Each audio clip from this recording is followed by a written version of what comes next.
चलो तो welcome back. आज हमारा सेकंड लेक्चर है ऑन क्लास 12th कॉमर्स, जिसमें हम पढ़ रहे हैं पार्टनरशिप के बारे में, राइट। पार्टनरशिप फॉर्म के बारे में, क्योंकि हमारा जो पहला chapter that is introduction to partnership, right. तो कल हमने देखा कि what is partnership, why partnership is form and how partnership is form. तो उसका सबसे बड़ा टेक अवे आपका था कि partnership is always a result of an agreement. ये इसका पहला फीचर भी है। तो जो पहला फीचर था हमारा, उस पर मैं फिर से जा रहा हूं। पहला फीचर कि एग्रीमेंट इज वेरी इंपॉर्टेंट। ये आपको ऑब्जेक्टिव में आएगा, तो इसमें आप एक मार्क पकड़ लो, आपका बन गया एक मार्क एग्रीमेंट में। ये ऑब्जेक्टिव में पूछा जाएगा ट्रू और फॉल्स में, या कंप्लीट द सेंटेंस में, या मैच द फॉलोइंग में आपको पूछ सकते हैं। तो ये आपका ऑब्जेक्टिव का एक मार्क हो गया। सॉरी।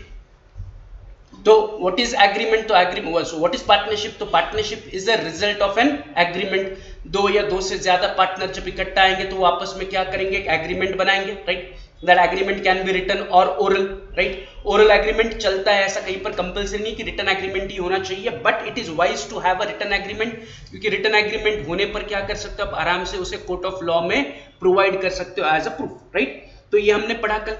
प्लस हमने ये भी पढ़ा कि written agreement is called as partnership deed, कि अगर पार्टनर्स के बीच में जो एग्रीमेंट हुई है वो अगर रिटन फॉर्म में है तो उसे हम पार्टनरशिप डीड कहते हैं, या सिंपली हम उसे केवल डीड कहते हैं, राइट। तो पार्टनरशिप डीड या deed is one and the same. आगे हमने दूसरा पार्ट इसमें पढ़ा था कि नंबर ऑफ पार्टनर्स, की हमने देखा था कि मैक्सिमम एंड मिनिमम पार्टनर कितने हो सकते हैं। तो कम से कम 2 पार्टनर होने चाहिए पार्टनरशिप में, ज्यादा से ज्यादा 50 पार्टनर हो सकते हैं। फिर हमने देखा तीसरा, लॉफुल बिजनेस।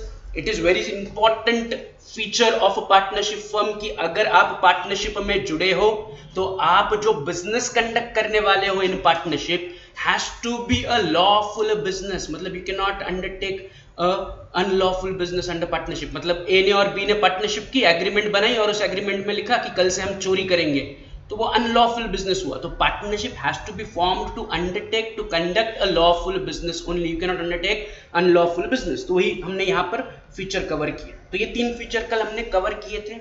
आज हम अगले फीचर पर चलते हैं। चौथा feature, which is sharing of profit और losses, is one of the important feature. तो जब आप इसे अपने अपने नोटबुक में लिखोगे तो इस पर स्टार मार्क करो, क्योंकि जब हम सम सॉल्व करेंगे पार्टनरशिप फाइनल अकाउंट के तब ये वाला फीचर काम में आने वाला है, राइट। प्रॉफिट शेयरिंग रेशो का मतलब क्या? से मान लो A and B are partners, A and B are partners, right. दोनों ने पार्टनरशिप में बिजनेस शुरू किया, बिजनेस चला रहे, वो 1 साल हो गया बिजनेस चालू करके, राइट। 1 साल बाद उन्होंने कैलकुलेशन किया कि हमने जो पार्टनरशिप में बिजनेस किया, से स्टेशनरी शॉप, कली वाला हमारा एग्जांपल कि ए एंड बी ने स्टेशनरी शॉप स्टार्ट किया, दोनों ने कैपिटल कंट्रीब्यूट किया, दोनों ने बिजनेस साल भर इकट्ठा कंडक्ट किया, जॉइंटली कंडक्ट किया।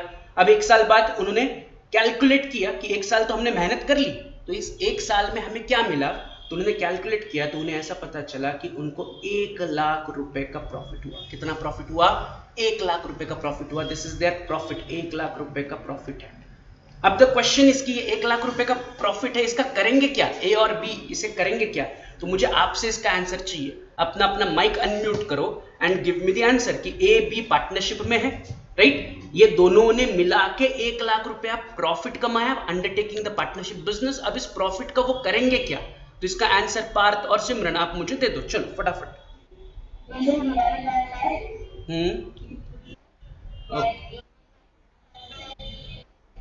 Okay, what about you Partha?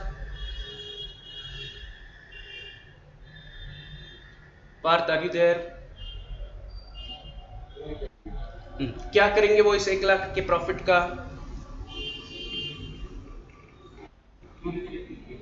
50-50 करेंगे। तो दोनों ने, आपने यही सेम जवाब दिया कि वो 50-50 करेंगे, राइट। क्यों 50-50 करेंगे? कहां ऐसा मेंशन है कि वो 50-50 करेंगे? इसका आंसर इज कि जब भी आप प्रॉफिट पार्टनर्स के बीच में डिवाइड करोगे तो नॉट नेसेसरी कि जितने पार्टनर है सबको इक्वल प्रॉफिट मिलेगा। मैं क्या कह रहा हूं, ध्यान से सुनो मैं क्या कह रहा हूं, कि जब भी प्रॉफिट पार्टनर्स के बीच में डिस्ट्रीब्यूट होगा तो इट इज नॉट नेसेसरी कि वो इक्वली सब में बटेगा। आपको 2 पार्टनर दिख रहे तो आप बोल रहे 50-50, 50,000 ए लेके जाएगा, 50,000 बी लेके जाएगा, but it is not true, ऐसा नहीं होगा। पार्टनर्स प्रॉफिट कैसे बांटेंगे? तो पार्टनर्स प्रॉफिट डिस्ट्रीब्यूट करेंगे as per their profit sharing ratio which is written in the agreement. क्या है, मैं फिर से रिपीट कर रहा हूं, partners have to share profit and losses, फायदा भी हो सकता है नुकसान भी हो सकता है, according to the ratio given in their agreement. Right, वो प्रॉफिट कैसे शेयर करेंगे? तो वो उस रेशियो में प्रॉफिट शेयर करेंगे जो रेशियो उन्होंने एग्रीमेंट में लिखा है। हमने यही तो शुरुआत में पढ़ा था ना कि partnership is an outcome of an agreement, कि दोनों पार्टनर्स के बीच में या तीनों पांचों जितने भी पार्टनर्स है सबके बीच में एक एग्रीमेंट होगी। उस एग्रीमेंट में कौन कितना प्रॉफिट आपस में डिस्ट्रीब्यूट करेगा वो लिखा जाएगा। अब कभी कभार ऐसा होता है ना कि ए और बी दोनों बिजनेस चला रहे हैं, लेकिन ए कुछ बिजनेस में ज्यादा काम कर रहा है, बी बीच बीच में आता है, वो ज्यादा कंट्रीब्यूट नहीं कर रहा है बिजनेस के लिए, तो ए बोलेगा मैं ज्यादा काम कर रहा हूं तो मुझे प्रॉफिट का हिस्सा ज्यादा चाहिए, यस और नो। बी बोलेगा ठीक है तुम ज्यादा काम कर रहे हो, ज्यादा मेहनत कर रहे हो, तो तुम ज्यादा प्रॉफिट ले लो, ऐसा भी हो सकता है। So it is not compulsorily कि प्रॉफिट हमेशा इक्वली ही बटेगा, प्रॉफिट बटेगा as per the profit sharing ratio given in the agreement. Getting what I am saying? Sorry, ये समझ में आया कि मैंने अभी जो पॉइंट बताया कि प्रॉफिट हमेशा ही इक्वली बटेगा, ऐसा नहीं है। प्रॉफिट कैसे बटेगा? तो प्रॉफिट बटेगा as per the ratio which is mention in the agreement. जब पार्टनर्स इकट्ठा आए तो वो क्या करेंगे, आपस में एग्रीमेंट लिखेंगे, एग्रीमेंट बनाएंगे, उस एग्रीमेंट में कौन कितना मेहनत करेगा, कौन कितना कैपिटल लेके आएगा, कौन बिजनेस ज्यादा संभालेगा, इन सारे परमिटेशन कॉम्बिनेशन के हिसाब से प्रॉफिट शेयरिंग रेशियो डिसाइड होता है कि कौन ज्यादा मेहनत करेगा, कौन कम मेहनत करेगा, या कौन बिजनेस का कौन सा पार्ट मैनेज कर रहा है। कोई बिजनेस के सेल्स मैनेज कर रहा है, सेल्स की वजह से रेवेन्यू जनरेट होता है, तो वो बोल रहा है कि मैं सेल्स मैनेज कर रहा हूं तो आई नीड मोर प्रॉफिट। कोई प्रोडक्शन में ध्यान दे रहा है, कोई एचआर एक्टिविटी में ध्यान दे रहा है, तो उन्होंने वर्क डिवाइड किया है। सबका काम एक जैसा नहीं होता है, कोई ज्यादा एफर्ट दे रहा है, कोई कम एफर्ट दे रहा है, कोई ज्यादा कैपिटल दे रहा है, कौन कम कैपिटल दे रहा है, तो उसके अकॉर्डिंग पार्टनर्स आपस में म्यूचुअली डिसाइड करेंगे कि कौन कितना प्रॉफिट शेयर लेगा या प्रॉफिट का हिस्सा लेगा। तो ये पॉइंट क्लियर है क्या कि profit is always distributed among the partners in the ratio given in the agreement. Agreement में लिखे हुए रेशियो के हिसाब से ही वो आपस में प्रॉफिट डिस्ट्रीब्यूट करेंगे, जिसे हम शॉर्ट फॉर्म में कहते हैं एज पीएसआर। क्या कहते हैं? पीएसआर। पीएसआर मतलब प्रॉफिट शेयरिंग रेशियो, राइट, कि प्रॉफिट शेयरिंग रेशियो ऐसा हो सकता है कि उन्होंने एग्रीमेंट में लिखा कि हम 3:2 इसके हिसाब से प्रॉफिट शेयर करेंगे, मतलब 1 लाख जो प्रॉफिट है उसमें से 3 हिस्से ए लेके जाएगा, 2 हिस्से बी लेके जाएगा, या उन्होंने लिखा होगा 5:3, या उन्होंने लिखा होगा 70%, 30%, it can be anything.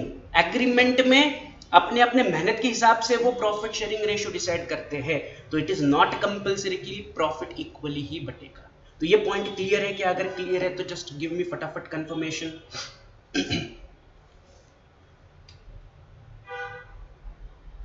Mic unmute करो एंड गिव मी कंफर्मेशन कि ये मैंने जो बताया है क्लियर है क्या, या टाइप करके भी बता सकते हो। Great, right. अब इसमें और एक छोटा सा पॉइंट है, वो पॉइंट ये है कि अगर मान लो पार्टनर्स ने एग्रीमेंट ही नहीं बनाई है, पार्टनर्स ने एग्रीमेंट ही नहीं बनाई है, तो इन दैट केस अभी जैसे मैंने कहा कि प्रॉफिट पार्टनर्स के बीच में कैसे डिस्ट्रीब्यूट करोगे आप, तो प्रॉफिट को आप पार्टनर्स के बीच में उनके प्रॉफिट शेयरिंग रेशियो जो एग्रीमेंट में लिखा है उसके हिसाब से डिस्ट्रीब्यूट करोगे। बट मान लो पार्टनर्स ने एग्रीमेंट ही नहीं बनाई है, उनको जल्दी थी बिजनेस स्टार्ट करने की, तो उन्होंने बोला हाँ हाँ चलो चलो बिजनेस करते हैं, अपॉर्चुनिटी है, let's start the business.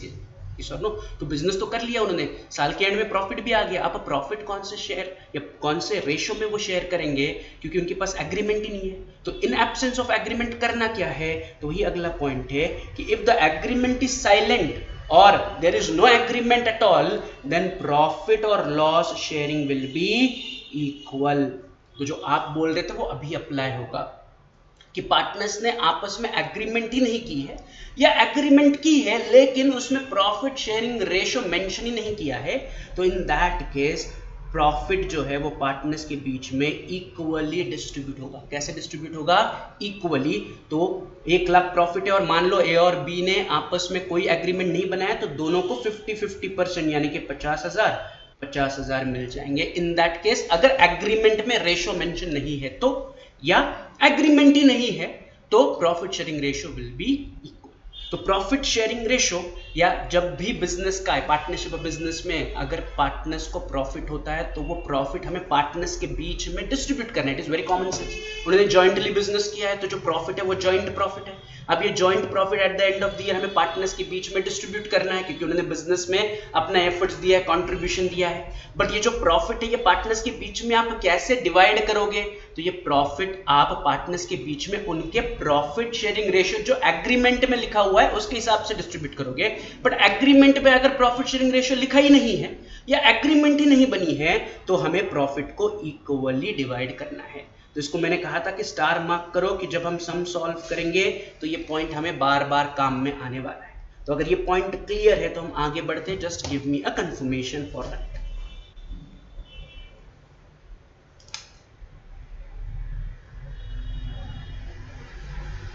Great, चलो तो आगे बढ़ते हैं। Profit sharing ratio I guess आप ये साइड बाय साइड लिख भी रहे हो, राइट?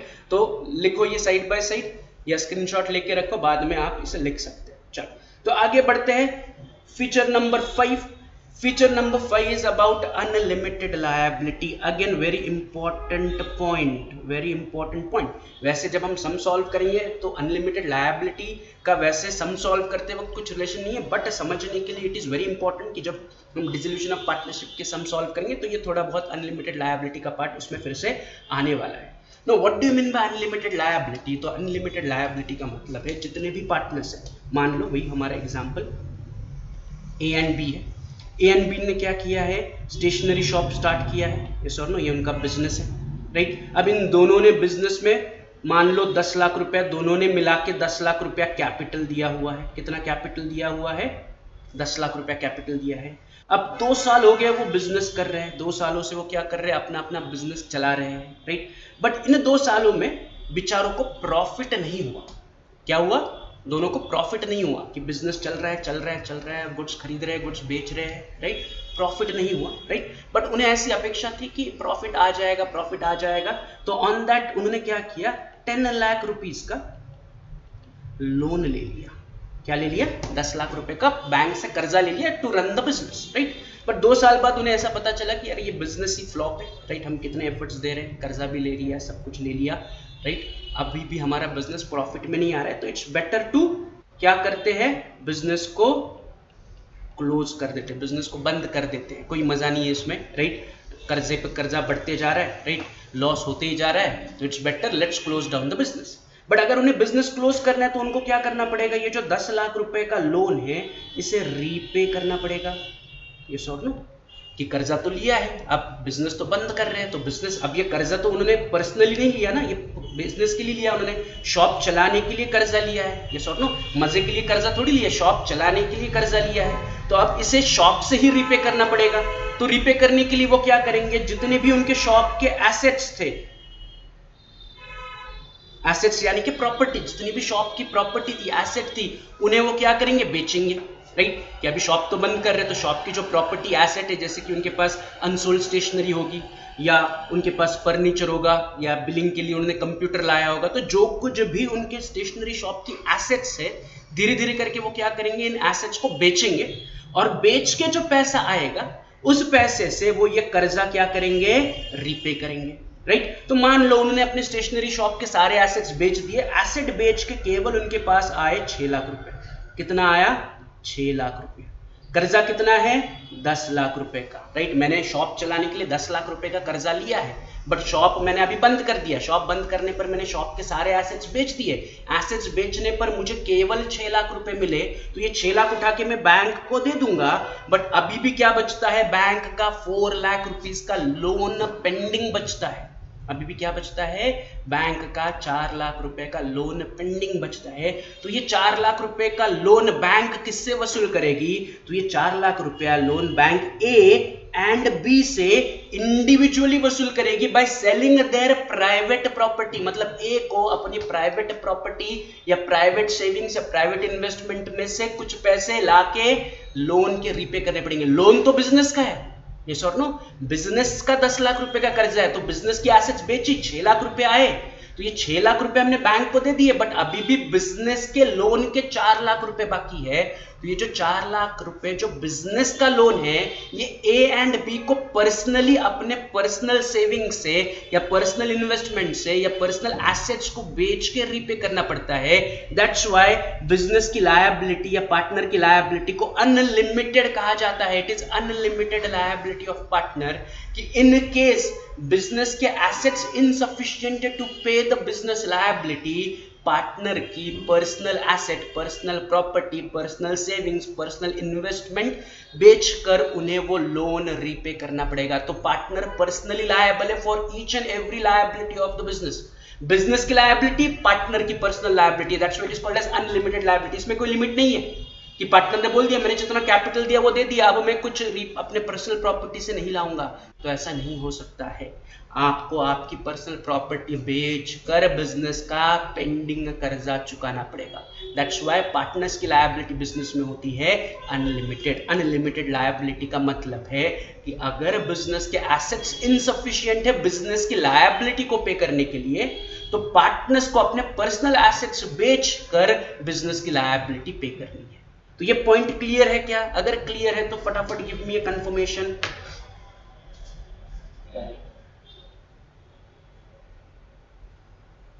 ग्रेट। तो इसका नोट लिखते हैं कि अनलिमिटेड लायबिलिटी का मतलब क्या है। तो अनलिमिटेड लायबिलिटी मतलब the liability of partner is unlimited, joint and several, that is partner are liable till the last rupee in their pocket. अब जॉइंट एंड सेवरल का सिंपल मतलब है कि ये जो 4 लाख रुपए पेंडिंग थे ना ए और बी के, मान लो ए के पर्सनल प्रॉपर्टी में से केवल 1 लाख ही रुपए आए। कितने आए? 1 लाख रुपए। तो बाकी का 3 लाख रुपया बी को अपने प्रॉपर्टी से पे करना पड़ेगा। तो आप इन दैट केस ऐसा नहीं कह सकते कि 4 लाख जो पेंडिंग है 2 लाख ए देगा, 2 लाख बी देगा। ए के पास अगर 1 लाख ही है तो बचा हुआ जितना भी है वो बी को अपने जेब से देना पड़ेगा। इसलिए उसे कहते हैं joint and several. It is joint and several कि दोनों की मिला के पर्सनल लायबिलिटी 4 लाख है, मेरे पास 1 लाख है, तो 3 लाख बी अपने पॉकेट से डालेगा और बिजनेस की लायबिलिटी पे करेगा। तो जितना लास्ट मनी मेरे पॉकेट में, वही कहा मैंने, last rupee in their pocket. मेरे पॉकेट में 1 लाख है तो मैं 1 लाख रुपया दूंगा, बी के पॉकेट में से 5-6 लाख है तो वो उसमें से 3 लाख रुपया बिजनेस की लायबिलिटी पे करेगा। Getting it? बिजनेस की लायबिलिटी ऑटोमेटिकली पार्टनर्स की पर्सनल लायबिलिटी बन जाती है। दैट्स व्हाई बिजनेस की लायबिलिटी या पार्टनर्स की लायबिलिटी को कहा जाता है अनलिमिटेड लायबिलिटी। एंड नीचे वही दिया मैंने, if assets of a business is not sufficient to pay the liability of the business, then personal property of partners can be used। कि अगर बिजनेस की एसेट्स इनसफिशिएंट है बिजनेस का लोन रीपे करने के लिए, तो पार्टनर्स की पर्सनल प्रॉपर्टी, पर्सनल एसेट्स बेच के लोन चुकाया जाएगा। राइट? तो ये पॉइंट अगर क्लियर है तो गिव मी कंफर्मेशन। डाउट होगा तो मुझे डाउट पूछो, राइट? कि नहीं समझ में आया तो I will explain it again. ऐसा कोई डरने की जरूरत नहीं कि सर एक्सप्लेन करेंगे या नहीं करेंगे, I will explain it again. First point कौन सा? Joint and several. ओके, चलो। तो जॉइंट एंड सेवरल के लिए मैं फिर से आपको क्या करता हूं, इसे एक्सप्लेन करता हूं। चलो, तो जॉइंट एंड सेवरल का मतलब क्या है, तो उसके लिए फिर से एग्जांपल लेते हैं, वही वाला एग्जांपल कि मान लो आपके ऊपर 10 लाख रुपए का लोन है, राइट? उसमें से आपने 6 लाख रुपए का लोन बिजनेस के एसेट्स बेचकर रीपे कर दिया, राइट? बिजनेस के लिए मैंने 10 लाख रुपए का लोन लिया था, तो बिजनेस का लोन है, तो बिजनेस का लोन में क्या करूंगा, बिजनेस के एसेट्स बेच के रीपे करूंगा। बिजनेस तो बंद हो गया, राइट? बिजनेस नहीं चल रहा है, लॉस में है, लेकिन बिजनेस के ऊपर कर्जा तो है, क्योंकि बिजनेस चलाने के लिए हमने बिजनेस के लिए 10 लाख रुपए का लोन लिया था। आज मैं बिजनेस बंद कर रहा हूं, तो बिजनेस बंद करने पर मैं क्या करूंगा, बिजनेस की एसेट्स बेचूंगा। एसेट्स बेच के जो पैसा आएगा उससे मैं क्या करूंगा, बिजनेस का लोन रीपे करूंगा। बट बिजनेस के लिए लोन लिया था 10 लाख का, बिजनेस के एसेट्स बेच के आए केवल 6 लाख, तो अभी भी 4 लाख रुपए का जो लोन है वो पेंडिंग है। अभी भी 4 लाख रुपए का लोन क्या है, पेंडिंग है। किसका लोन? बिजनेस के लिए लिया हुआ लोन। तो ये जो 4 लाख रुपए का लोन है, ये ए एंड बी अपने पर्सनल पॉकेट से पे करेंगे, अपने घर के पैसों से पे करेंगे। बिजनेस के पैसे खत्म हो गए, अब बिजनेस की लायबिलिटी अभी तक पूरी पे भी नहीं हुई, तो जो बैलेंस लायबिलिटी है वो ए और बी को पे करनी पड़ेगी। दैट्स व्हाई पार्टनर की लायबिलिटी को हम क्या कहते हैं, पार्टनर की लायबिलिटी को हम अनलिमिटेड कहते हैं, कि बिजनेस की जब तक सारी लायबिलिटी पूरी नहीं होती तब तक पार्टनर की लायबिलिटी खत्म नहीं होगी। That's why partner liability is unlimited. तो अब होगा क्या, टेक्निकली देखा जाए तो 4 लाख में से 2 लाख ए को देना चाहिए, 2 लाख बी को देना चाहिए, टेक्निकली देखा जाए तो। बट इन दैट केस अगर ए के पास 2 लाख नहीं है या बी के पास 2 लाख नहीं है तो बचा हुआ पैसा दूसरे पार्टनर को देना पड़ेगा। मान लो ए के पास 2 लाख नहीं है, ए के पास केवल कितने हैं, 1 लाख रुपए है, राइट। बट कर्जा कितना है हमारा, टोटल 4 लाख। तो ए ने तो 1 लाख दे दिया, अभी भी पेंडिंग कितना है, 3 लाख। तो 3 लाख बी अपने प्राइवेट प्रॉपर्टी से देगा अगर उसके पास उतने पैसे हैं तो, राइट। मान लो ए के पास केवल 1 लाख ही रुपए है अपने पर्सनल सेविंग्स में, या पर्सनल उसकी एसेट है वो 1 लाख की है, तो ए क्या करेगा, केवल 1 लाख रुपए कंट्रीब्यूट करेगा। लेकिन on the other hand B के पास अच्छा खासा पैसा है, 5-6 लाख है, राइट। तो इन 5-6 लाख में से वो क्या करेगा, 3 लाख रिपे करेगा। बी ऐसा नहीं कहेगा कि मैं 2 लाख ही दूंगा, मेरा तो हिस्सा 2 लाख ही बनता है, ऐसा बी नहीं कह सकता है, क्योंकि जो लायबिलिटी है पार्टनर्स की वो क्या है, जॉइंट एंड सेवरल है। It is joint and several. Joint and several मतलब दोनों की मिला के जॉइंट लायबिलिटी 4 लाख है। मैं अगर 1 लाख दे रहा हूं तो आपको 3 लाख रुपए देने पड़ेंगे। मान लो आपके पास 3 लाख नहीं है, आपके पास 2 लाख है, तो 2 लाख ही दो, बाकी का नुकसान बैंक का है, राइट। तो जितना आपके पॉकेट में पैसा है उतने तक आपको लायबिलिटी पे करना है। अगर आपके पॉकेट में 1 लाख ही है तो 1 लाख दे दो, आपके पॉकेट में 2 लाख है तो 2 लाख दे दो, या ज्यादा है उससे तो ज्यादा दे दो। That's why it is called as, जितना आपके पैसा पॉकेट में है till the last rupee in your pocket आपको ये लायबिलिटी के लिए यूज करना है। बिजनेस की लायबिलिटी के लिए आपको आपकी पर्सनल सेविंग्स, पर्सनल इन्वेस्टमेंट या पर्सनल पैसे यूज करने हैं। दैट्स व्हाई इसे कहते हैं एज जॉइंट एंड सेवरल, क्योंकि अगर ए पूरा पैसा कंट्रीब्यूट नहीं कर सकता है तो बचा हुआ पैसा बी को अपने जेब से कंट्रीब्यूट करना पड़ेगा, से 3 लाख। अब ये क्लियर है क्या Parth and Simran, right. Joint and several का मतलब है कि इट इज नॉट कि फिक्स कि 2 लाख में तो 2 लाख तू, मैंने 2 लाख में से 1 लाख दिया तो बी ए नहीं बोलेगा कि मैं 2 लाख ही दूंगा, 1 लाख बैंक देखे, नहीं, बैंक बोलेगी जॉइंट एंड सेवरल लायबिलिटी है। अगर ए के पास 1 लाख है तो बचा हुआ 3 लाख तुम्हें देना ही पड़ेगा अगर तुम्हारे पास है तो। तुम ऐसे नहीं बोल सकते मेरे पास पैसे नहीं मैं 2 लाख ही दूंगा, मेरी उतनी लायबिलिटी बनती है। You can not run away from this liability. तो ये पार्टनरशिप का फीचर है कि the liability of partner is unlimited, साथ ही साथ it is joint and several, right. तो ये क्लियर है। तो अगले फीचर पर चलते हैं, feature number 6 which is registration, right। अब रजिस्ट्रेशन का सिंपल मतलब क्या होता है, राइट। जैसे कि गाड़ी का एग्जांपल लेते हैं, आपने एक 2 व्हीलर खरीदी, 2 व्हीलर गाड़ी खरीदी, तो गाड़ी खरीदने पर आप क्या करते हो, गाड़ी को आरटीओ में रजिस्टर करते हो, कि नहीं। और आपको क्या मिलता है उसके लिए, एक नंबर प्लेट मिलता है, जिसे हम रजिस्ट्रेशन प्लेट भी कहते हैं। तो जब भी आप गाड़ी खरीदते हो तो गाड़ी का आपको क्या करना पड़ता है, आरटीओ में रजिस्ट्रेशन करना पड़ता है। वैसे ही जब आप पार्टनरशिप एग्रीमेंट करते हो या पार्टनरशिप में बिजनेस स्टार्ट करते हो तो उस बिजनेस को आपको गवर्नमेंट एजेंसी के साथ रजिस्टर करना पड़ता है, राइट। जिसे हम रजिस्टर ऑफ या रजिस्ट्रार ऑफ पार्टनरशिप कहते हैं। क्या कहते हैं इसे हम, रजिस्ट्रार ऑफ पार्टनरशिप। ये जो गवर्नमेंट एजेंसी है इसका नाम क्या है, रजिस्ट्रार ऑफ पार्टनरशिप, कि जहां पर जो जो बिजनेसेस पार्टनरशिप में चला रहे हैं उनको अपने पार्टनरशिप एग्रीमेंट को लेके इस रजिस्ट्रार ऑफ पार्टनरशिप के पास जाना है, सारे डॉक्यूमेंट सबमिट करने हैं एंड उन्हें उसके बदले में एक रजिस्ट्रेशन सर्टिफिकेट मिलेगा। मतलब उनकी जो बिजनेस की हम क्या कह सकते हैं, नोंद है, या उनके बिजनेस के जो डिटेल्स है वो गवर्नमेंट अपने पास अपने बुक्स ऑफ रिकॉर्ड में रिकॉर्ड करेगी और उन्हें रजिस्ट्रेशन सर्टिफिकेट देगी। तो जो जो लोग पार्टनरशिप में बिजनेस चलाते हैं तो उन्हें क्या करना पड़ता है, अपने बिजनेस को गवर्नमेंट के साथ रजिस्टर करना पड़ता है। बट क्या ये कंपलसरी है, तो उसके लिए हम उसके पॉइंट्स में चलते हैं कि according to Indian partnership act 1932 registration of partnership firm is optional. Optional है कि आपको आपके पार्टनरशिप बिजनेस को गवर्नमेंट के साथ रजिस्टर करना है या नहीं करना है। It is optional, it is not compulsory to register your partnership business with registrar of partnership. But on the other hand अगर हम महाराष्ट्र में पढ़ रहे हैं तो हमें महाराष्ट्र का रूल समझना पड़ेगा। तो उन्होंने कहा है registration of partnership firm is compulsory only in the state of Maharashtra. In the state of Maharashtra partnership को रजिस्टर करना कंपल्सरी है कि अगर आपने पार्टनरशिप फर्म फॉर्म की है, पार्टनरशिप बिजनेस स्टार्ट किया है एंड वो बिजनेस आप महाराष्ट्र में कंडक्ट कर रहे हो तो आपको कंपल्सरीली आपके पार्टनरशिप बिजनेस को रजिस्टर करना पड़ेगा with the registrar of partnership, right.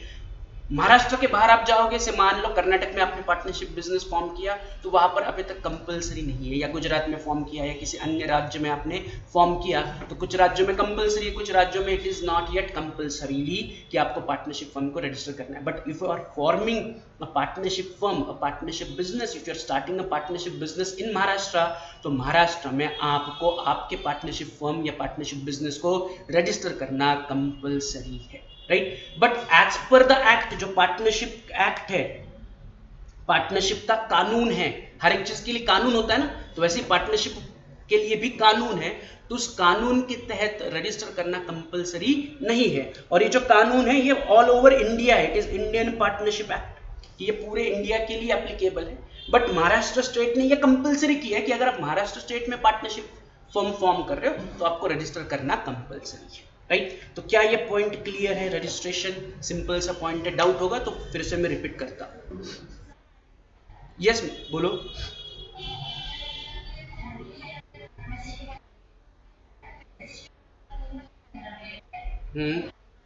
Yes compulsory, compulsory कि लाइक मिस्टर ए है, mister A Kumar and mister B Kumar, दोनों कुमार कुमार है, सगे भाई है, राइट। बट वो पार्टनरशिप में अगर बिजनेस करना चाहते हैं, गेटिंग इट, पार्टनरशिप फॉर्म करके वो क्या करना चाहते हैं, लॉफुल बिजनेस कंडक्ट करना चाहते हो एंड वो अगर महाराष्ट्र में है तो उन्हें पार्टनरशिप फॉर्म को रजिस्टर करना इज कंपल्सरी। तो पार्टनरशिप ये नहीं देखता है कि जो पार्टनर है वो हस्बैंड वाइफ भी पार्टनरशिप में फॉर्म स्टार्ट कर सकते हैं, यस और no.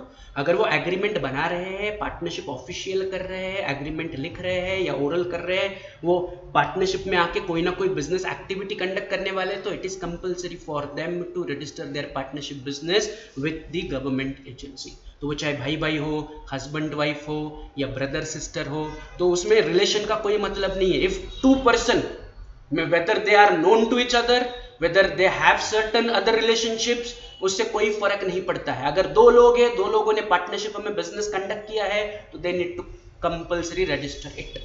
Is it clear now? Parth, great. चल, तो ये पॉइंट हो गया हमारा, 6th फीचर हो गया रजिस्ट्रेशन।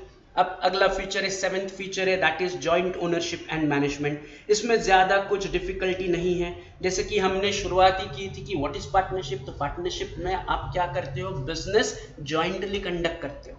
जॉइंटली कंडक्ट करते हो मतलब दो या दो से ज्यादा लोग इकट्ठा आते हैं, वो बिजनेस के लिए कैपिटल कंट्रीब्यूट करते हैं, उस कैपिटल से वो बिजनेस के लिए क्या करते हैं, एसेट्स एक्वायर करते हैं। तो जो एसेट्स है वो किसी एक पार्टनर के नहीं है, वो जॉइंट ओनरशिप में है। गेटिंग इट, कि अगर ए एंड बी ने कोई स्टेशनरी शॉप स्टार्ट किया है, उस स्टेशनरी शॉप के लिए उन्होंने फर्नीचर खरीदा, तो इस फर्नीचर की जो ओनरशिप है वो ए एंड बी की जॉइंट ओनरशिप है। वो केवल ए की ओनरशिप नहीं कहलाएगी, वो केवल बी की ओनरशिप नहीं कहलाएगी, it will be called as a joint ownership over the furniture, right. And again the management is joint management, कि A and B jointly business manage करेंगे, ए एंड बी क्या करेंगे, जॉइंटली बिजनेस मैनेज करेंगे।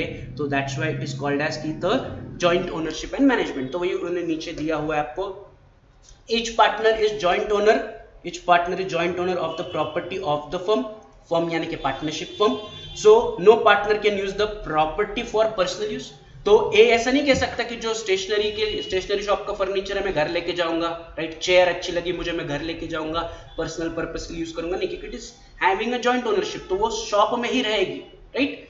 आगे, all partners have equal rights in managing the firm, firm manage करने में सबका equal right है, राइट। ए बी को ये नहीं कह सकता कि अभी हमारा पार्टनरशिप हो गया, तुम तुम्हारा देख लो, मैं अपना अपना देख लेता, नहीं। If you are doing it jointly तो management right is joint rights. All partners are jointly responsible for the management of the firm, सब लोग जितने भी पार्टनर्स हैं they are jointly responsible for management of the firm. तो ये simple सा point है, इसमें डाउट है क्या जॉइंट ओनरशिप एंड मैनेजमेंट में?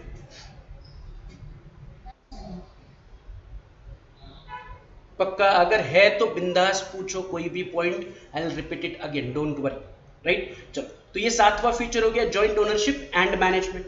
फिर चलते हैं 8वें फीचर पर, which is principal and agent relationship. Again it is important part, right? Principal and agent relationship का मतलब क्या है कि each partner works in two fold capacity, that is principal as well as agent. मतलब क्या? मतलब sorry मतलब क्या? वही हमारा example, A and B partner है, राइट? इन दोनों के बीच में रिलेशनशिप क्या है कि ये दोनों एक दूसरे के पार्टनर्स है, राइट? अब ये दोनों जब बिजनेस कंडक्ट करेंगे, तो बिजनेस जब भी कंडक्ट होगा तो ए कुछ एक्टिविटीज कंडक्ट करेगा, बी कुछ एक्टिविटीज कंडक्ट करेगा। तो बी जब कोई एक्टिविटी कंडक्ट करेगा फॉर बिजनेस, बी अपने पर्सनल लेवल पर जो एक्टिविटी कंडक्ट करेगा उसकी बात नहीं कर रहा हूं, बी एंड ए जो बिजनेस के लिए, पार्टनरशिप फर्म के लिए, पार्टनरशिप बिजनेस के लिए जो एक्टिविटीज कंडक्ट करेंगे, राइट? तो बी ने अगर पार्टनरशिप बिजनेस के लिए कोई कॉन्ट्रैक्ट साइन किया, राइट, या कोई मान लो कोई वो काम लेके आया, तो ए उसे डिनाई नहीं कर सकता है। A can not deny on the basis कि तुमने मुझे पूछ के नहीं किया है। बी अगर पार्टनरशिप फर्म के लिए, पार्टनरशिप बिजनेस के लिए कुछ एग्रीमेंट करता है किसी थर्ड पार्टी के साथ, राइट, तो वो ऑटोमेटिकली ए पर भी एंड बी पर भी बाइंडिंग है, क्योंकि इन दोनों के बीच में जो रिलेशनशिप है that is of agent and principal. कि जब बी मार्केट में जाएगा तो वो बोलेगा कि मैं ए बी स्टेशनरी मार्ट से आया हूं, उनके स्टेशनरी शॉप का नाम मान लो ए बी स्टेशनरी शॉप है, राइट? एंड वो ए बी स्टेशनरी शॉप को रिप्रेजेंट कर रहा है, and A B stationery shop के लिए वो कुछ ऑर्डर अगर लेके आया तो it is compulsory binding on A, क्योंकि जब बी मार्केट में जाएगा तो वो ए बी स्टेशनरी को रिप्रेजेंट करेगा, मतलब वो खुद को रिप्रेजेंट कर रहा है एज एजेंट ऑफ ए। वो क्या कर रहा है? खुद को क्या रिप्रेजेंट कर रहा है? एज एजेंट ऑफ ए। ए तो वहां पर नहीं है, बी जाके डील कर रहा है, ए वहां पर नहीं है, बट बी ए के बिहाफ पर भी वहां पर बात कर रहा है। मतलब बी जो बोलेगा it is binding on A also, because B is acting as a agent of A. तो यहां पर B is acting as a agent and A को हम कहेंगे प्रिंसिपल। प्रिंसिपल यानी कि the real owner of the business.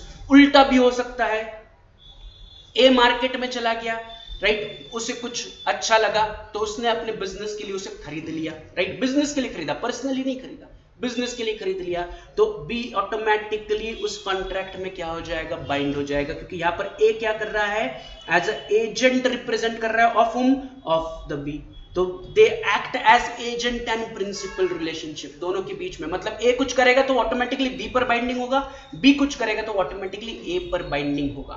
B बाद में नहीं कह सकता कि ए ने पर्सनल लेवल पे किया, आई एम नॉट रिस्पॉन्सिबल, ऐसा वो अपनी रिस्पॉन्सिबिलिटी छोड़ नहीं सकता, because he is principal in that case, right? तो यही यहां पर पॉइंट है कि each partner works in two fold capacity, that is principal and agent.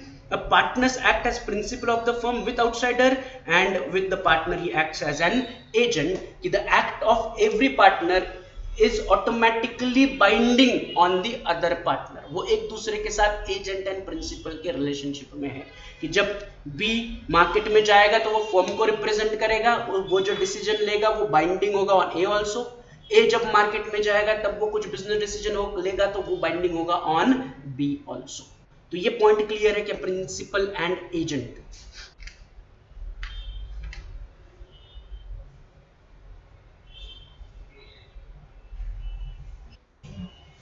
Great, next point पर चलते हैं, 9th, dissolution. Know what is mean by dissolution? तो dissolution nothing but closing of partnership business. Partnership business को बंद करना। Partnership business नहीं चल रहा, जैसे अभी हमने अनलिमिटेड लायबिलिटी के वक्त एग्जांपल लिया था कि ए बी ने स्टेशनरी शॉप 2 साल चलाया बट लॉस में थे, तो उन्होंने अपने स्टेशनरी शॉप को क्या कर दिया? क्लोज कर दिया, बंद कर दिया। अच्छा खासा प्रॉफिट नहीं मिल रहा था, उन्होंने क्या कर दिया? अपने पार्टनरशिप फर्म को बंद कर दिया। तो बंद जब करते हो बिजनेस को तो उसे सिंपली क्या कहते हैं? डिसोल्यूशन कहते हैं। तो डिसोल्यूशन क्या? अ partnership firm can be dissolved through agreement between the partner, right? मतलब जब भी आप पार्टनरशिप फॉर्म को डिसॉल्व करोगे तो एक पार्टनर ऐसे नहीं बोल सकते चलो बिजनेस नहीं चल रहा है पार्टनरशिप फॉर्म डिसॉल्व करते नहीं, there has to be again what, there has to be agreement, सारे पार्टनर्स के बीच में there has to be a agreement, that is सब एग्री होने चाहिए, सब में सहमति बननी चाहिए कि यस चलो let's close down the business, कोई एक बाकी ऊपर कंपल्शन नहीं डाल सकता है कि to close down the business. तो डिसोल्यूशन कब होगा, जब पार्टनर्स डिसाइड करेंगे कि बिजनेस नहीं चल रहा है या कोई भी रीजन है पार्टनर्स की नहीं बन रही है आपस में, या कर्जा बहुत हो गया है या उनका बिजनेस आउट ऑफ फैशन है, तो वो क्या कर सकते हैं म्यूचुअली एग्री करके बिजनेस को क्या कर सकते हैं डिसॉल्व यानी कि क्लोज कर सकते हैं। If a partner wants to close the firm, he can dissolve the firm by giving 14 days notice, right? अगर कोई पार्टनर से मान लो A एंड B है, A बोल रहा है कि नहीं मजा, तो वो क्या करेगा दूसरे पार्टनर को 14 डेज का नोटिस सर्व करेगा, फिर दोनों आपस में क्या करेंगे एग्रीमेंट बनाएंगे एंड अंडर दैट एग्रीमेंट वो डिसोल्यूशन करेंगे, बिजनेस को बंद करेंगे। The firm can also be dissolved if a partner dies or retires, became insolvent or insane। तो ये पॉइंट क्या है, इसमें तो एग्रीमेंट नहीं बनती है, राइट? इसमें क्या हो गया ए और बी था, ए चला गया मतलब he died, he passed away। तो अब बी अकेला पार्टनरशिप में तो नहीं रह सकता ना, पार्टनरशिप में ऑटोमेटिकली क्या हो गया, पार्टनरशिप में मिनिमम 2 लोग चाहिए, तो पार्टनरशिप में ऐसे अगर 2 लोगों में से एक लोग की डेथ होगी तो दूसरा पार्टनरशिप में बन ही नहीं सकता, तो ऑटोमेटिकली आपका बिजनेस क्या हो गया डिसॉल्व हो गया। या जो ए और बी है दोनों में से किसी एक पार्टनर इंसॉल्वेंट हो गया, इंसॉल्वेंट का मतलब होता है बैंकक्रप्ट, क्या होता है बैंकक्रप्ट जिसे हम क्या कहते हैं दिवालिया निकल गया उसका, बैंकक्रप्ट हो गया, वो कर्जे में डूब गया। तो अगर दोनों में से कोई एक पार्टनर अपने पर्सनल लेवल पर बैंकक्रप्ट हो जाता है तो वो ऑटोमेटिकली पार्टनरशिप से बर्खास्त हो जाता है, उसे पार्टनरशिप से निकाला जाता है and automatically your partnership firm stands dissolve, तो डिसोल्यूशन होगा, राइट? या कोई पार्टनर इंसेन का मतलब है पगला जाता है, पागल हो जाता है, राइट? अनसाउंड माइंड का बन जाता है, तो इन दैट केस क्या होगा पार्टनरशिप ऑटोमेटिकली डिसॉल्व हो जाएगा। So this is dissolution. Generally dissolution में क्या होना चाहिए, पार्टनर्स के बीच में एग्रीमेंट होना चाहिए, एक पार्टनर की दूसरे पार्टनर के साथ नहीं बन रही है तो वो क्या करेगा दूसरे पार्टनर को 14 डेज का नोटिस सर्व करेगा एंड अपना पार्टनरशिप फर्म डिसॉल्व करेंगे। बट इन केस अगर कोई पार्टनर की डेथ हो जाती है तो automatically the firm stands to dissolve, या कोई पार्टनर इंसॉल्वेंट हो जाता है तो partnership firm stands to dissolve, या कोई पार्टनर इंसेन बन जाता है, पागल बन जाता है, तो that partnership firm stands to be dissolve. तो this is dissolution of partnership firm. तो ये पॉइंट क्लियर है क्या डिसोल्यूशन?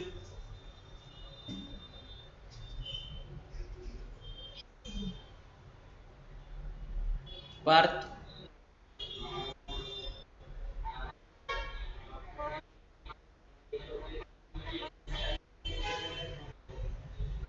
नहीं, क्या बोले आप?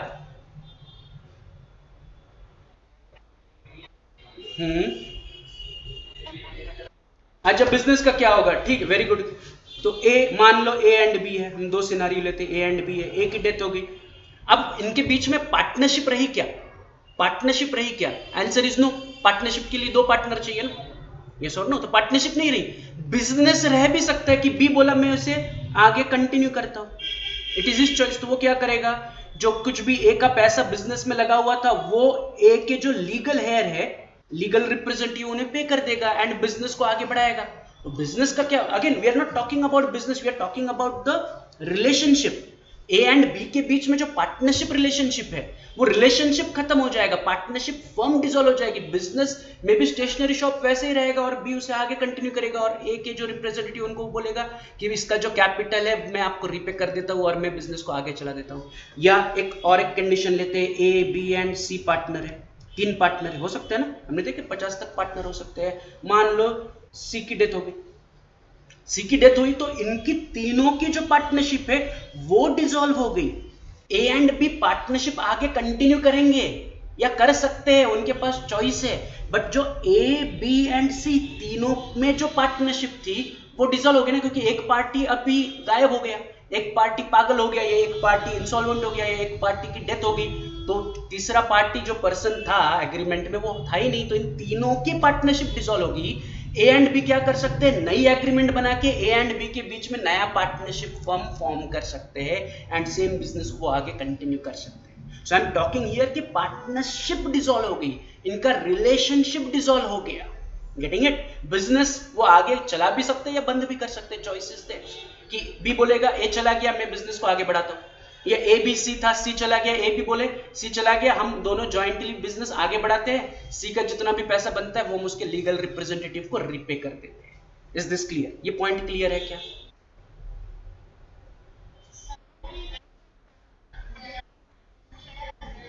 हम्म।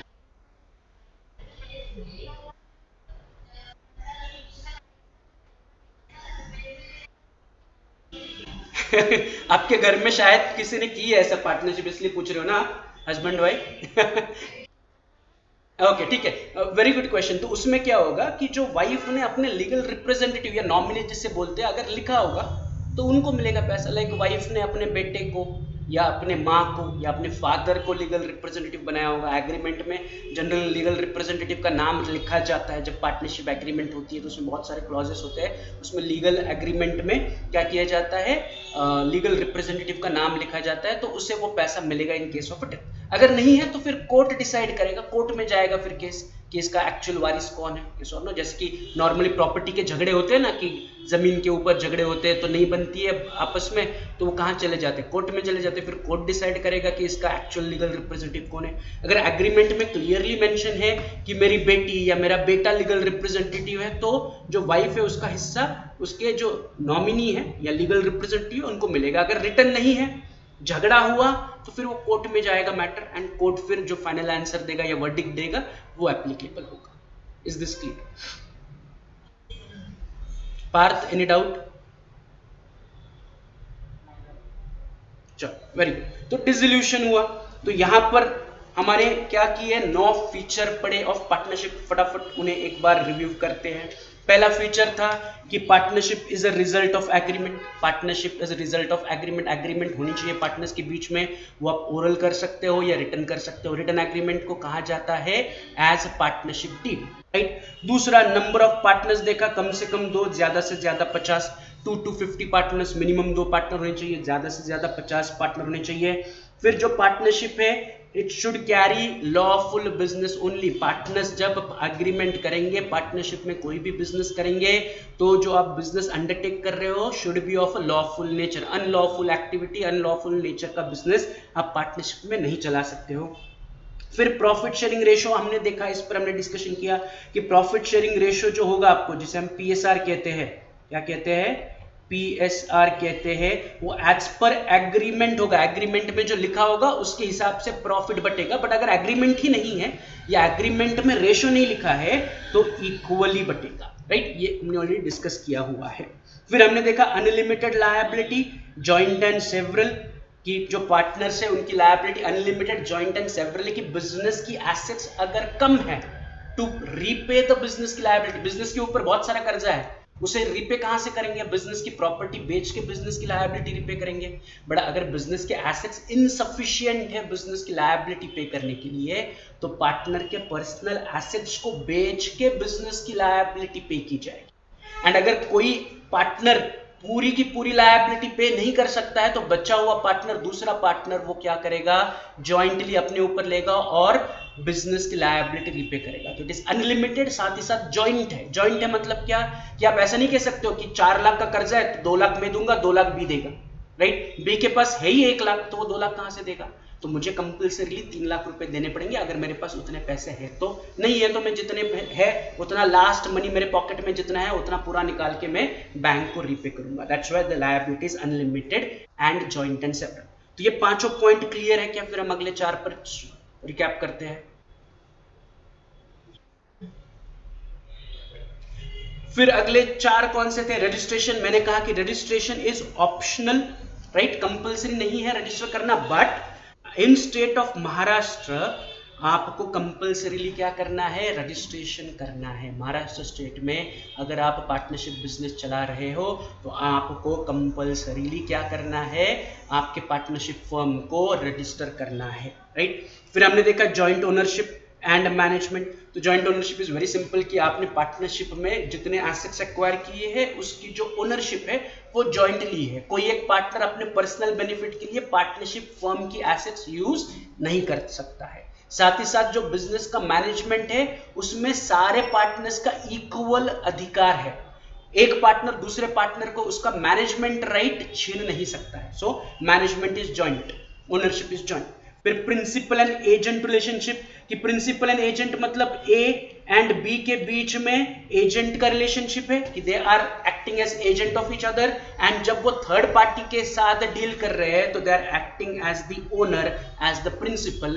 एंड ए के डिसीजन जो पार्टनरशिप फर्म के हित में है वो ऑटोमेटिकली बी पर बाइंडिंग है, बी के डिसीजन जो पार्टनरशिप फर्म के हित में है वो ऑटोमेटिकली ए पर बाइंडिंग है। ये सिंपल आउटकम है ऑफ एजेंट एंड प्रिंसिपल का।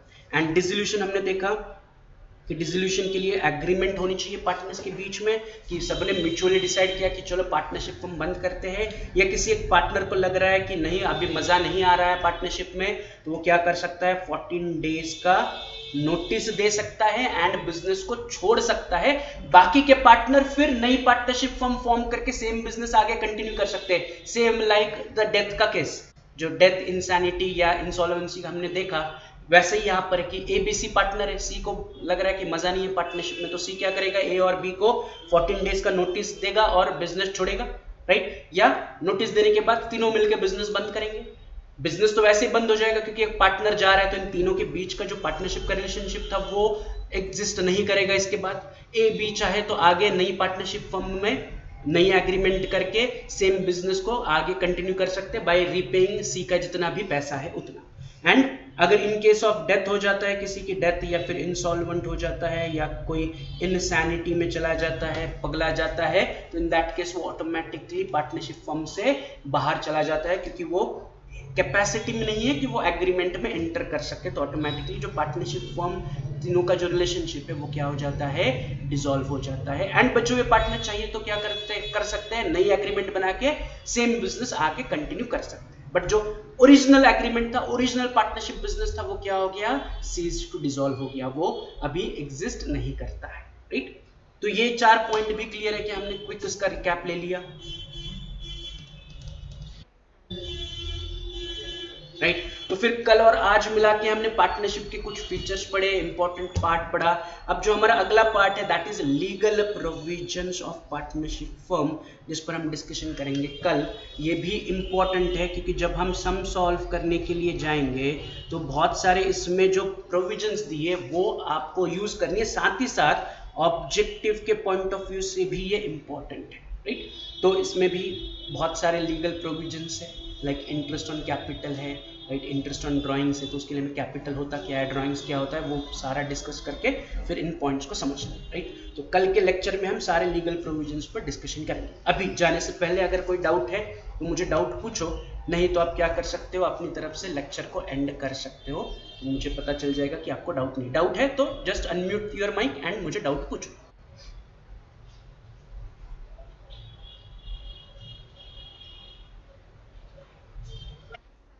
Bye, good day. Bye, good day.